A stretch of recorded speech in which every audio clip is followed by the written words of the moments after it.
trying to force the Arawak Indians to do.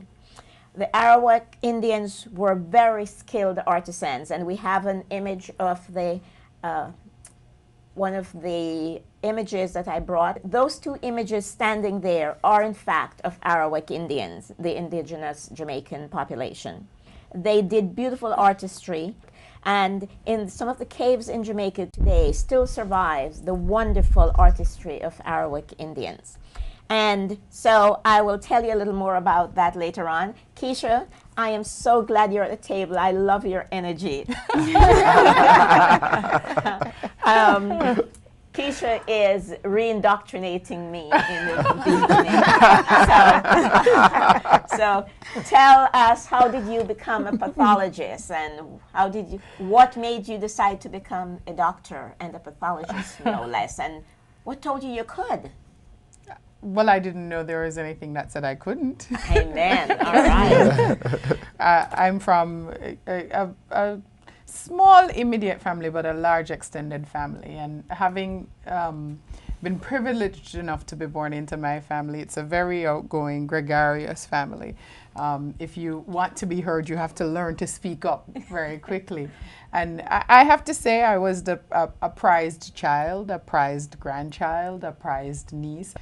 That kind of security just kind of enfolds you, and there's, yes.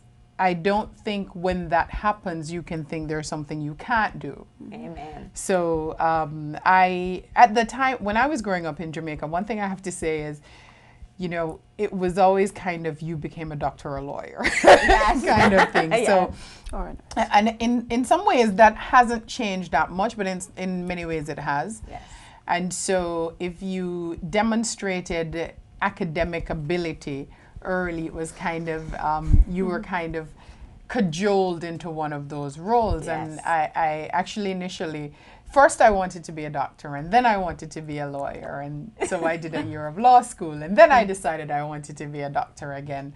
And my mother really preferred that choice as well. So it speaks to the strength of or maternal influences. Yes, absolutely. And I decided, you know, at the end of medical school that pathology was the most interesting to me. It answers puzzles, which is essentially what I wanted to do even as an attorney. So I decided to become a pathologist, and at the time in Jamaica, I wanted to be a forensic pathologist. So my intention was to come here, train pathology in forensic pathology, and return to Jamaica.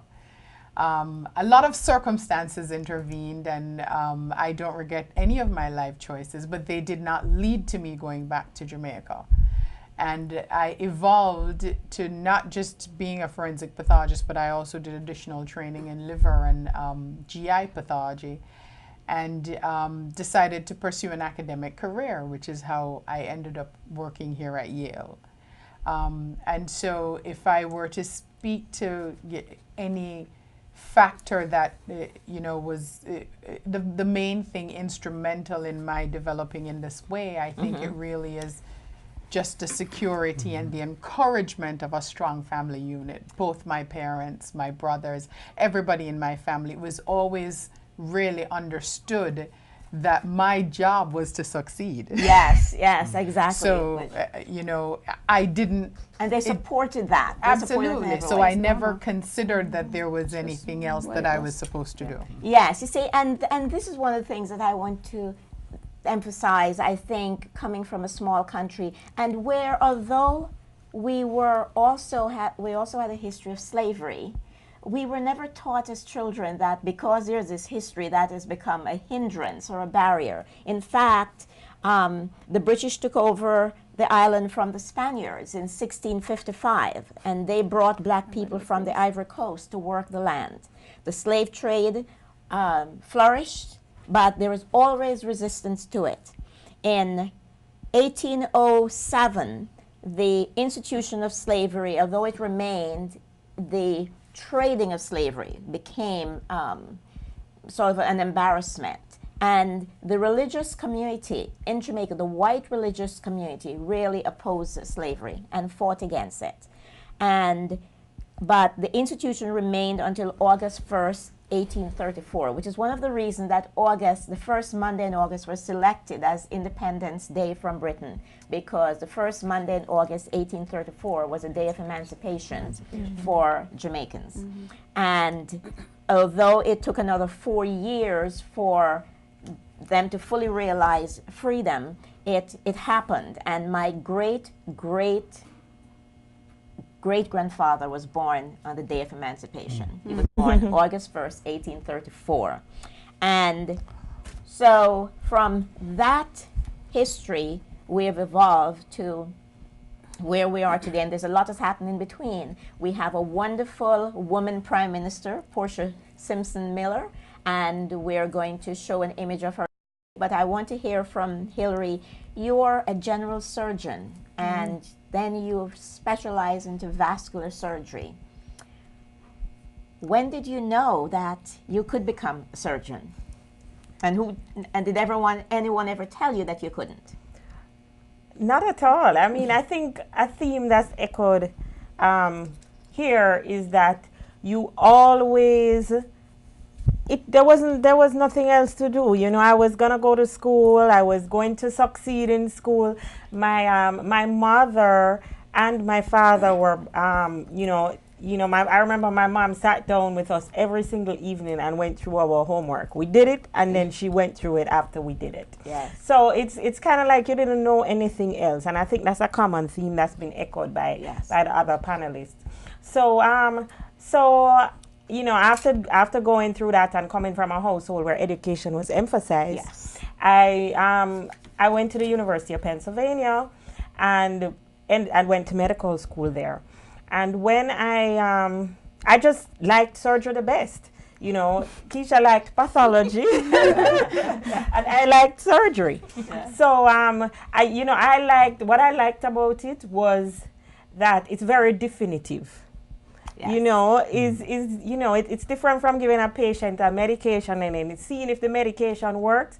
But you know, you get in there and you kind of sort out the problem. So,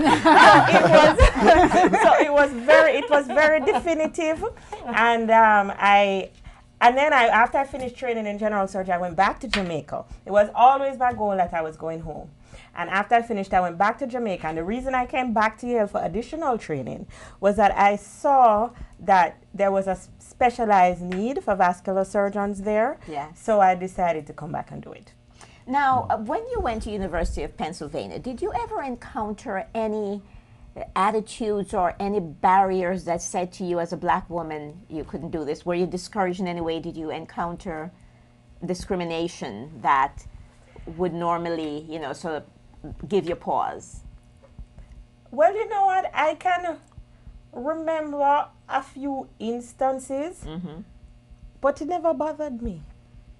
It never, these things, I mean, even since I've been back at Yale and in my training, there have been instances that you look at and you're like, that's not right. Or that person said that because they don't think I should be here. I mean, the most frequent assumption is that I'm from Patient Transport Services and I'm there to pick them up. That's a very frequent assumption. Wow. And this is in 2012. But you know what? It doesn't bother me. I just clarify. No, I'm your doctor. Okay? I just clarify the situation and move on. Amen. I'll tell you, years ago when I remember I turned in a paper to a certain professor at a very large university here in the United States. And when I got my paper back, it had 2 red lines through it. And she wrote across it, plagiarized. Yes. And I went to her and I said, what do you mean? And she said, you didn't write this. I said, I didn't? Who did? She said, well, I don't know, but you copied this because I'd never had a black student who could write like this, so you didn't write it. Yes. And that was in the mid-1970s right here in Connecticut. So, but I like what you said, you just clarify and keep going. You don't allow it to become a barrier to you.